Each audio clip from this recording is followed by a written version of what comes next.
Imagine que após o falecimento de um parente seu, ele te deixa algumas coisas de herança. Agora imagine também que o que ele deixou são alguns documentos perturbadores. É isso que nós vamos ver na história de O Chamado de Cthulhu. Se você não quiser que nenhum parente seu deixe algo bizarro pra você, eu digo pra você curtir o vídeo, se inscrever no canal, compartilhar esse vídeo para algum amigo seu que possa gostar da história desse mangá ou desse canal. Mas se já fizeram tudo isso, eu digo pra vocês tentarem, porque a série vai começar agora.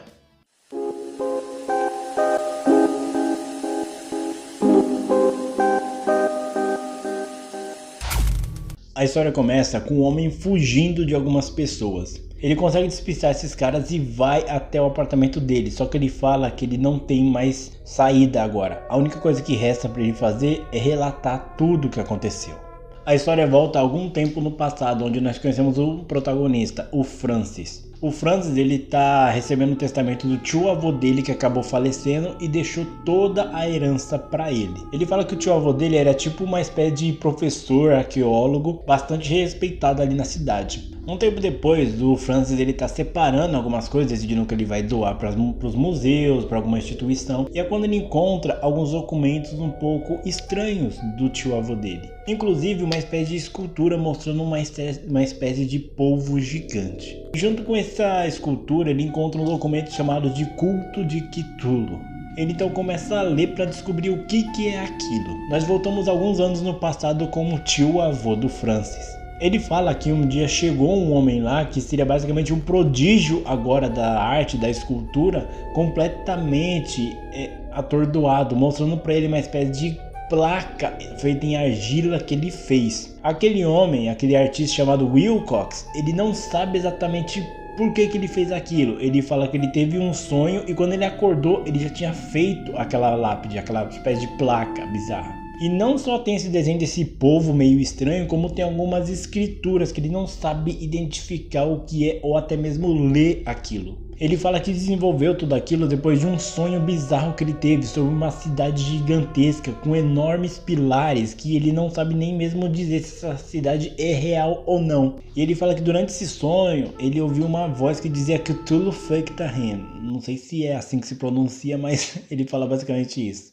Quando ele escuta isso, ele pergunta se aquele homem faz parte do culto de Cthulhu, só que aquele homem não faz ideia do que ele tá falando. O tio-avô do Francis, ele fica intrigado, ele fala para aquele homem, pro Wilcox, continuar voltando sempre que ele tiver esse sonho. Só que esse homem começa a ir todos os dias com uma informação diferente com novas coisas que ele ouviu durante esse sonho. E uma das coisas que ele ouviu foi a voz dizendo Cthulhu Wehen, ou algo assim. Minha pronúncia é terrível, saca? Então vamos lá. O problema é que um tempo depois o Wilcox simplesmente parou de ir até o consultório do tio-avô do Francis. E procurando saber o que aconteceu com ele, ele descobriu que ele tinha sido internado, estava em coma.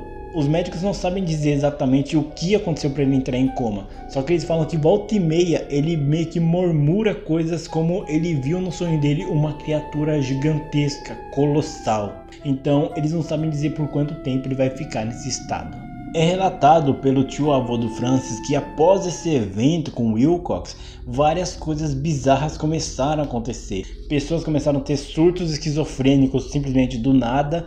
Pessoas tiveram sonhos representando e descrevendo coisas exatamente iguais ao que o Wilcox tinha dito. E até mesmo algumas artes que eles fizeram meio que representando ou sendo bem semelhante à criatura daquela escultura que ele havia feito. Ele até mesmo cita que existe uma espécie de culto que apareceu após esses eventos. Então, mesmo ele achando que não é possível, talvez isso tenha alguma conexão tudo o que está acontecendo. O tio-avô do Francis, ele até relata que depois disso ele decidiu ir atrás do Wilcox de novo, depois que ele teve alta, só que ele não fazia ideia do que ele estava falando, dos sonhos e muito menos daquela tábua que ele fez. Um tempo depois, o tio-avô do Francis, ele tá inaugurando ali um novo museu, falando sobre as artes, sobre as novas descobertas que eles andaram fazendo, e é quando, no meio daquele tumulto, chega um inspetor chamado Lei Graça, que começa a conversar com ele falando que precisa da ajuda dele para resolver um caso. Ele fala que encontrou uma espécie de escultura feita por uma espécie de uma seita, que eles acabaram prendendo alguns membros dessa seita. E essa escultura lembra muito aquela placa que o Wilcox tinha feito no passado.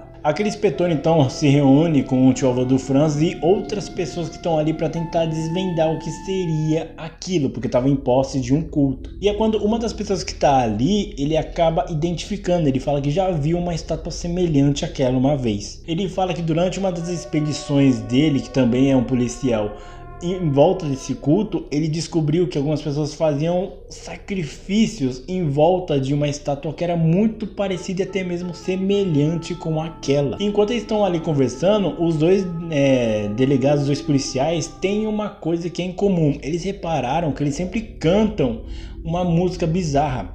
E trocando informações, eles descobriram que a música é exatamente a mesma, que na verdade não é um cântico, é uma espécie de profecia que eles falam. E traduzindo mais ou menos o que aqueles caras cantavam naquela música era: em sua casa em Riev, o morto Cthulhu aguarda sonhando. Só que eles não sabem exatamente o que isso significa.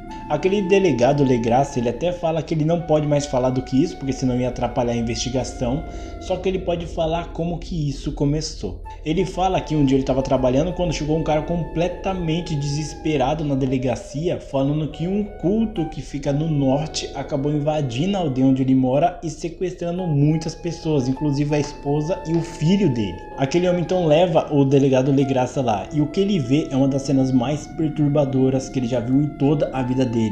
Ele fala que existiam milhares de pessoas ali rodeando uma espécie de altar. Todas estavam cobertas de barro enquanto cantavam, tocavam tambores, e tinha até mesmo uma pessoa morta que provavelmente foi sacrificada para aquele culto ali. E vendo essa cena completamente doentia e grotesca, o delegado Legrasse fala que eles têm que terminar com essa loucura.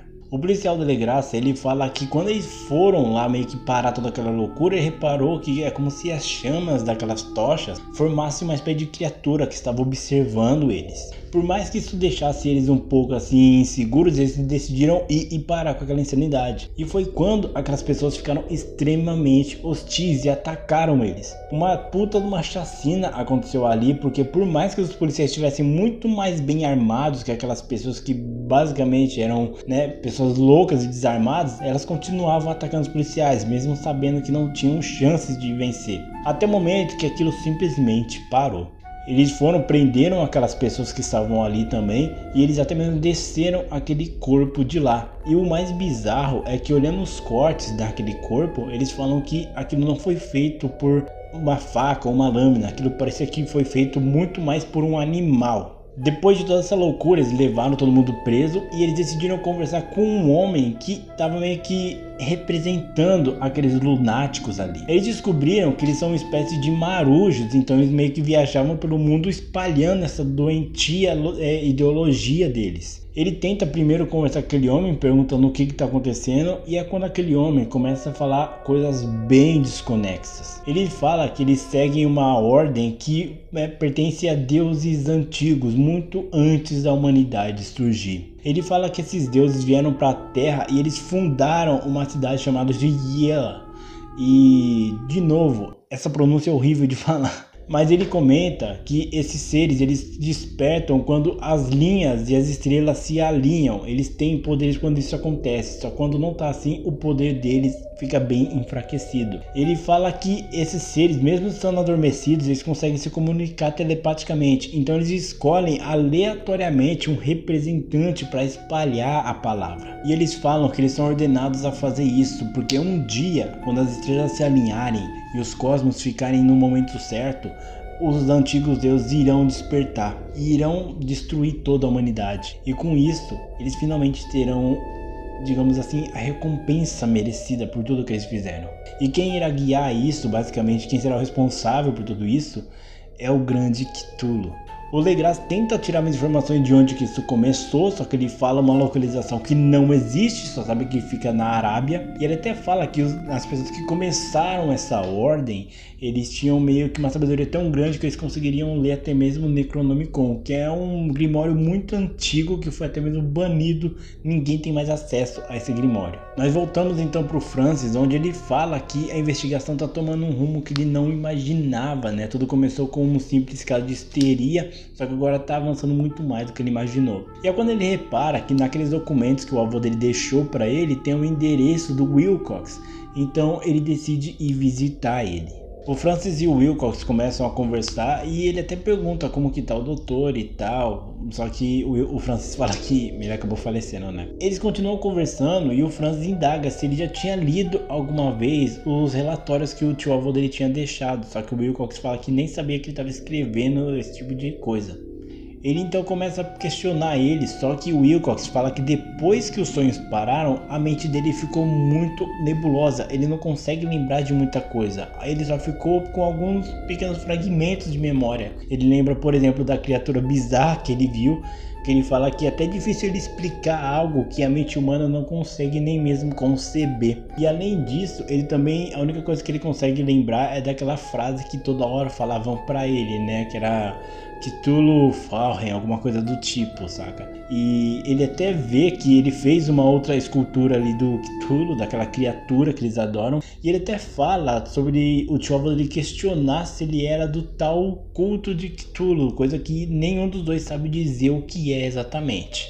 Depois disso, o Francis vai embora de lá e ele começa a se questionar sobre tudo o que está acontecendo. Tudo parece ser uma coisa muito fantasiosa, tudo parece estar tão conectado que parece ser até mesmo uma coincidência. Só que ele começa a questionar até mesmo o jeito que o tio-avô dele foi morto. Ele fala que o tio dele morreu após ele ter topado com um certo marujo, um certo homem que, né, trabalhava em navios. Só que ele não sabe se isso foi uma morte genuína ou foi apenas uma queima de arquivo, digamos assim. O Franz então ele vai até a delegacia e ele tenta ver os documentos sobre esse tal culto de Cthulhu, só que o Legraça fala que ele não pode mostrar isso. O Franz então pede para ele pelo menos ver a escultura, e isso o Legraça deixa ele ver. Depois de saindo de lá, ele vai ter uma espécie de museu onde trabalha um amigo dele e ele pede algumas pedras preciosas para ele ver se ele consegue meio que diferenciar, saber do que é feito exatamente aquilo. Enquanto ele tá meio que encucado, querendo saber mais, que ele tá muito intrigado com essa história, o amigo dele que trabalha nesse museu fala pra ele pelo menos ouvir um conselho de um amigo e parar com isso antes que seja tarde. Nesse museu ele fica lendo alguns arquivos e é quando ele descobre sobre um evento bizarro que aconteceu também. Ele fica sabendo sobre uma embarcação que acabou com toda a tripulação morta, restando apenas um tripulante que ficou completamente surtado. O nome desse tripulante é Gustav, e depois que ele foi encontrado com toda a tripulação dele morta, ele falava frases desconexas e com um grau altíssimo de loucura, e ele também estava portando uma espécie de objeto.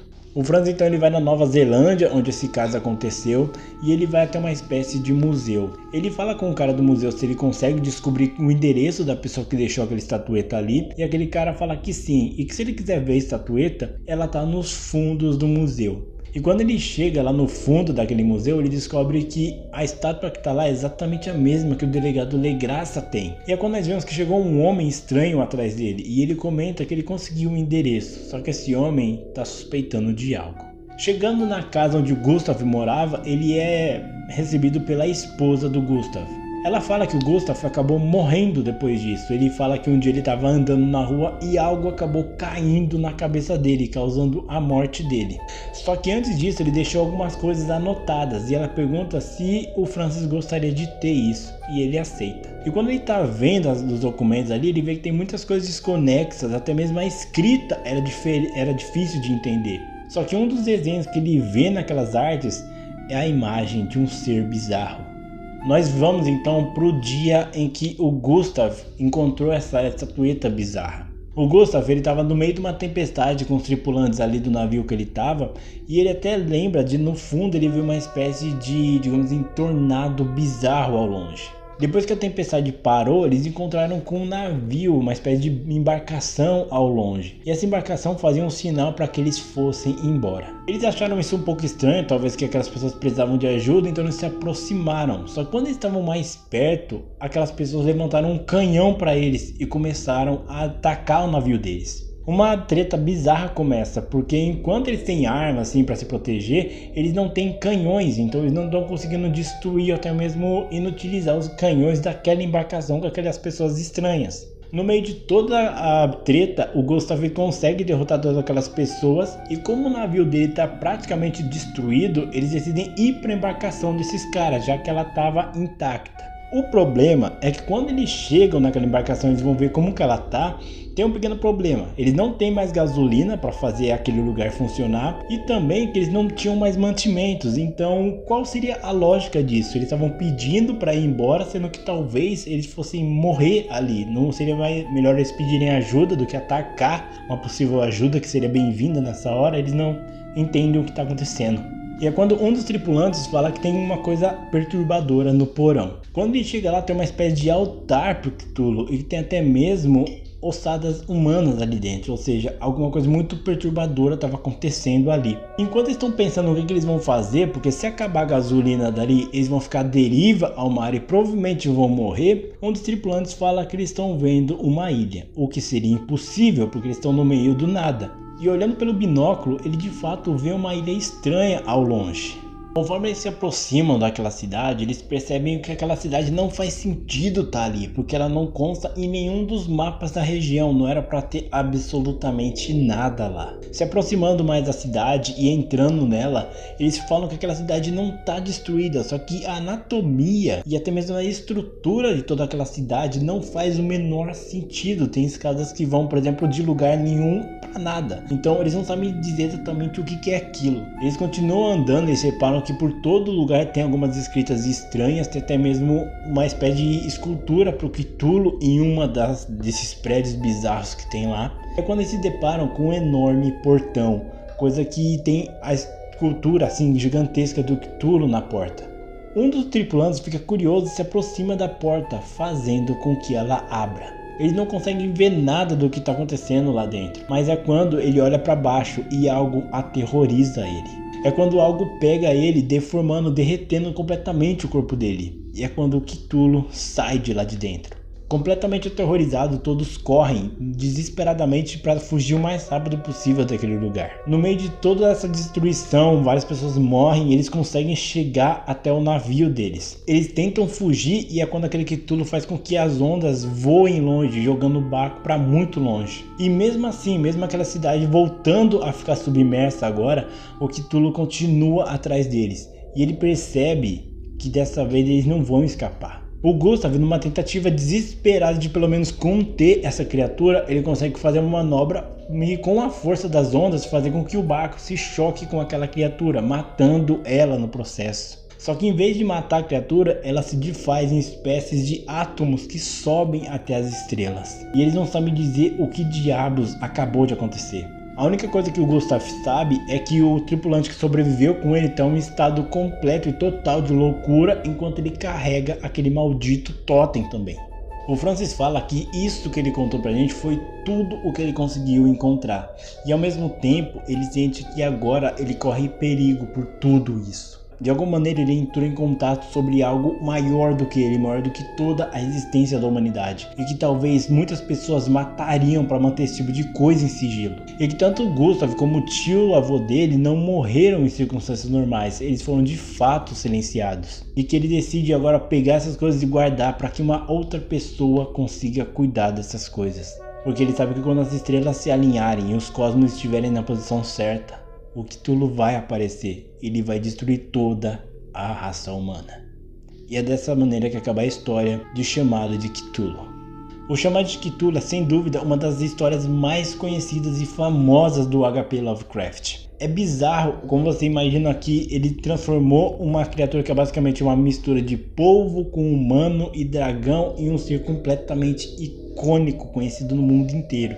A história, quando eu li a primeira vez, eu não entendia a grandiosidade, porque o Cthulhu é basicamente uma criatura que mesmo você não sabendo que foi o Lovecraft que criou essa criatura, você sabe o que ela é, você consegue descrever o que é o Cthulhu, por exemplo. Então quando eu fui ler primeiramente o livro, antes disso eu já tinha uma bagagem do que era mais ou menos o Cthulhu, só que todo o desenrolar da trama é algo que eu não conhecia e eu fiquei fascinado. Depois que eu terminei de ler o Chamado de Cthulhu, eu fui ler outras obras de Lovecraft e vi o quão genial era esse cara. O mangá Chamado de Cthulhu é baseado nesse livro aqui de mesmo nome, né, o Chamado de Cthulhu do Lovecraft, e como eu já li todo o livro e eu li o mangá também, eu posso dar uma, digamos assim, uma analisada um pouco mais geral em toda a adaptação, se ela funciona como adaptação, o que ela muda, o que ela não muda e as coisas que ela traz para o visual, saca? Porque como eu já falei em algumas das histórias do Lovecraft, ele trabalha com uma visão de criaturas que você não consegue nem conceber por causa da sua imaginação, né? A mente humana não consegue imaginar tal criatura. Vamos lá, como uma adaptação, comparando o mangá com o livro. Obviamente, o livro ele tem mais detalhes, obviamente, porque como o livro não tem imagens, ele tinha que descrever muito mais os eventos que estavam acontecendo. Então sim, o livro ele tem mais descrições. Só que o mangá ele não fica muito atrás, porque se você pegar o livro e o mangá e você ler ele assim, você vai ver que muitas das partes mais relevantes, mais importantes estão adaptadas no livro. E ele não inventa ou não tenta mudar alguns eventos. A história é exatamente o que tem no livro no mangá. Então se você não gosta do livro, por exemplo, você pode ler o mangá que você vai entender toda a história do Lovecraft, sim, do Chamado de Cthulhu.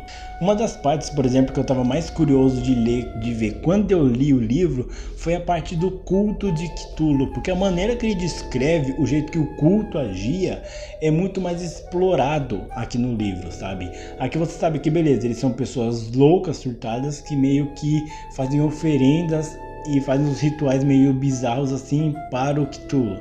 No mangá você fica sabendo bem por cima, é isso que você sabe no mangá. No livro você pega e você consegue saber, ele descreve o jeito que eles agem, o que eles falam, a maneira que eles estão se vestindo, o que eles fazem. Tanto que é uma maneira muito bizarra de você imaginar. Na hora que eu li isso, veio a imagem na minha cabeça e eu lembro que essa imagem ficou presa semanas na minha cabeça, porque eu fiquei imaginando como que seria adaptado isso aqui no mangá.